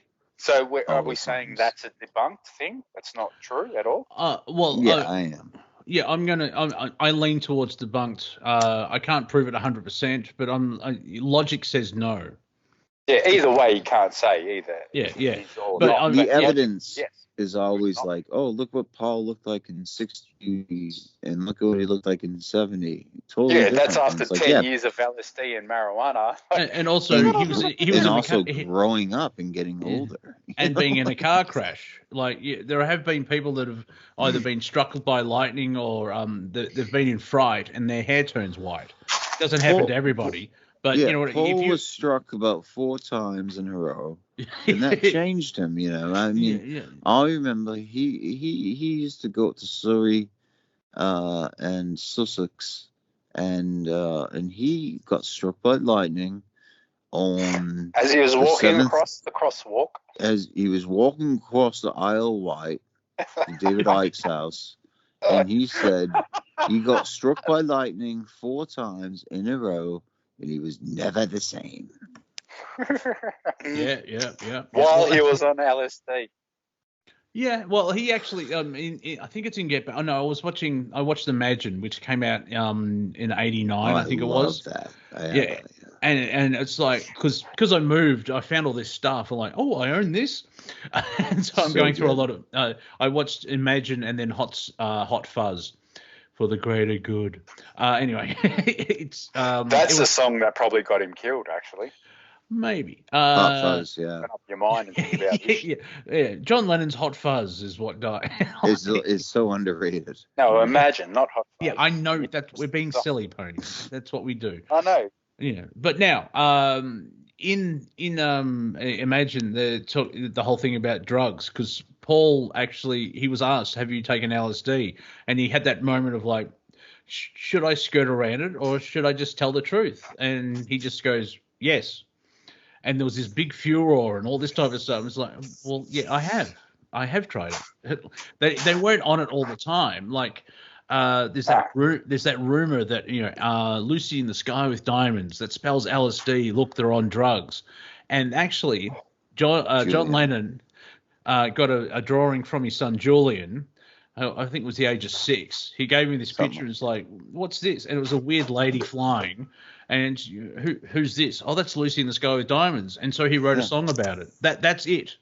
There isn't. It's also, I wouldn't go, you can go as far as it's all a conspiracy. But look at Elvis, right? Elvis came out of that era. There was no dancing from World War II.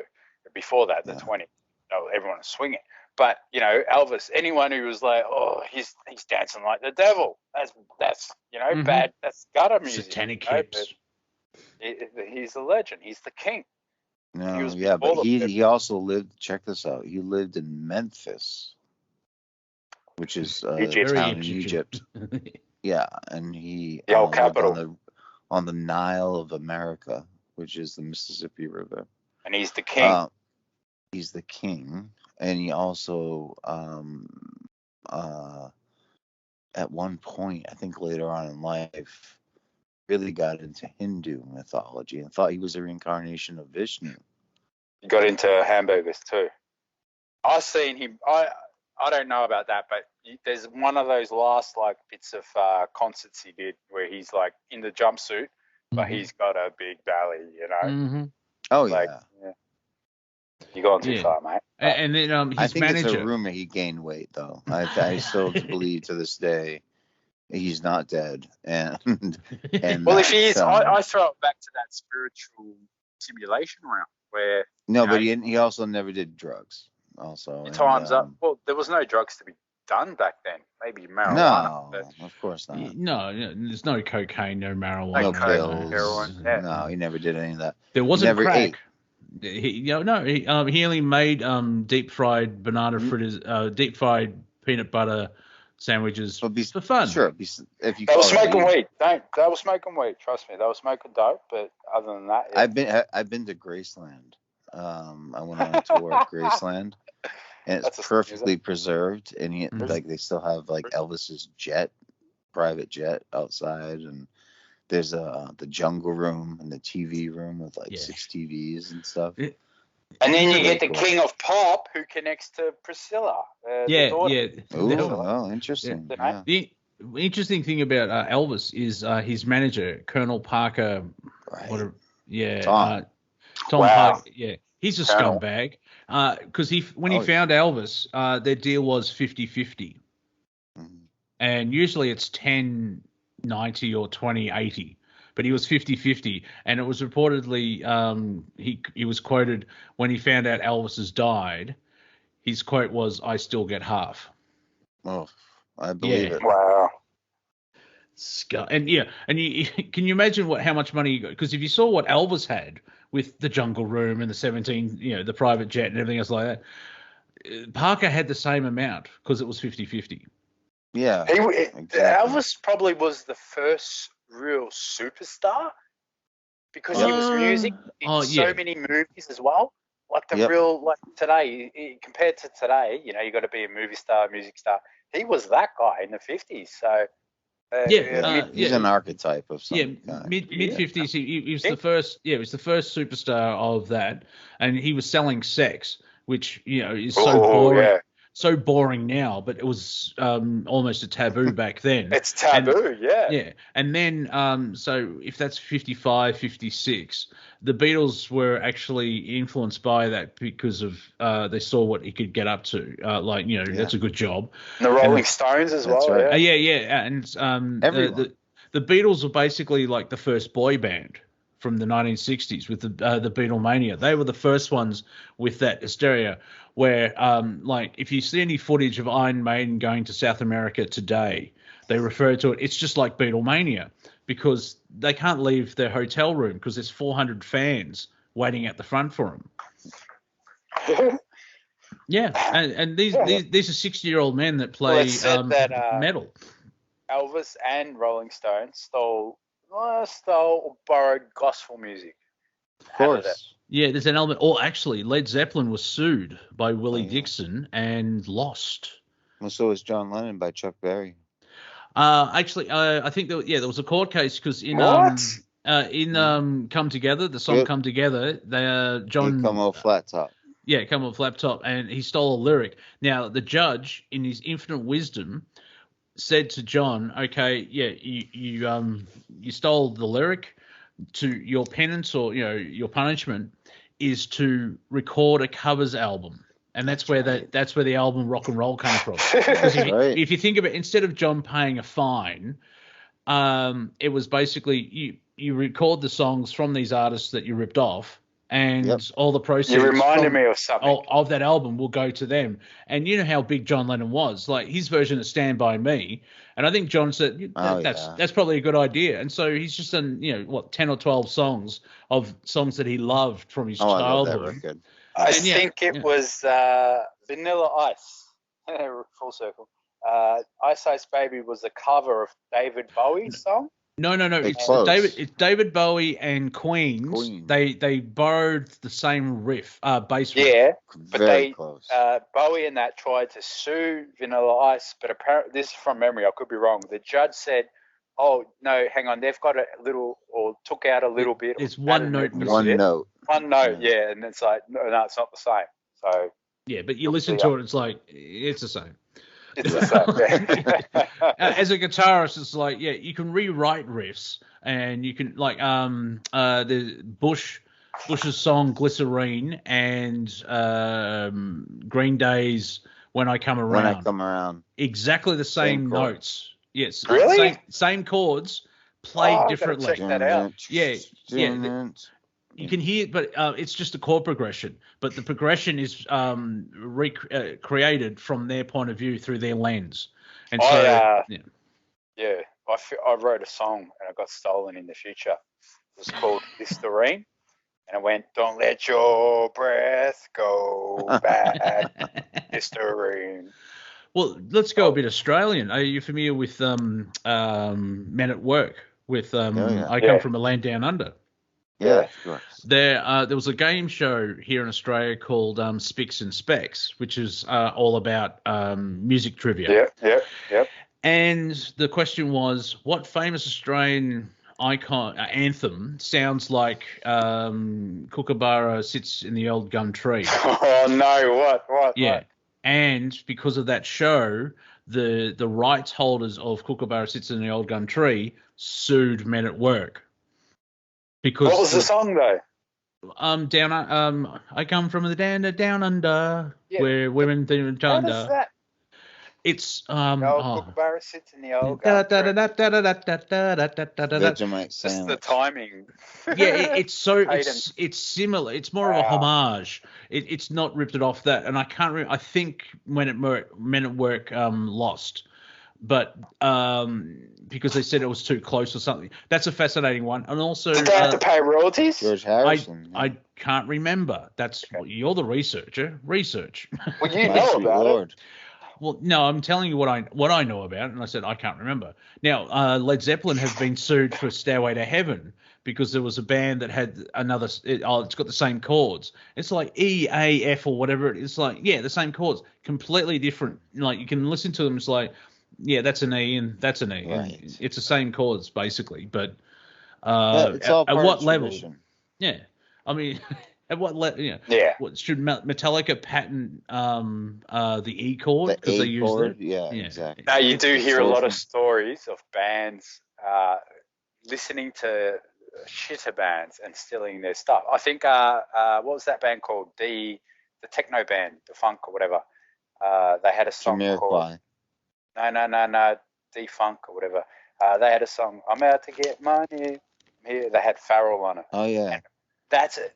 There's this other song out there in the world that's by this lower class band. It sounds exactly the same, the beat, all that Farrell did. And what's that? The Funk. They had big dog heads in one of their songs. I forget. Anyway, so they made a song, and you hear the older song. It's like, oh my God, they just copied that.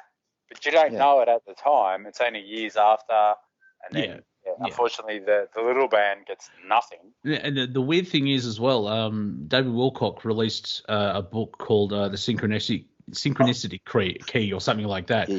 Yeah, and it's been shown repeatedly that when an idea is created on the planet, it's usually about 3 or 4 people get it at the same time.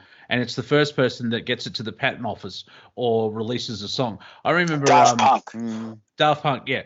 I remember writing a riff where it's got like a bend, and then 3 weeks later I heard Korn's Adidas, and it's like that's the same. Oh crap!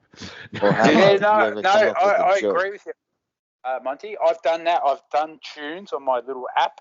I've made over 100 tunes, and I played my mate one of them. He goes, "Did you copy that from? Wasn't Iron Maiden? It was another band similar." And I'm like, "No." And he goes, "No, put this song on." And I put the song on. It was the exact same beat. Yeah. Oh my God, I feel like a thief, but I didn't mean thief. Yeah. Well, that's the end of Planet Collingwood. Thank you for being here, Pony and Brandon. Always a good thing. Cheers. Enjoy your solstice, Yuletide, Christmas. I will be back in 6 days and 22 hours from Wafer Thin HQ. Enjoy your holidays. Happy Hanukkah and all that stuff. Merry Christmas. Watch out for a fat man coming down your chimney. Have fun, enjoy, and take care of yourselves. I love you from Give me afar, some but let's keep it cookies. that way. All right. See you soon, everyone. Bye.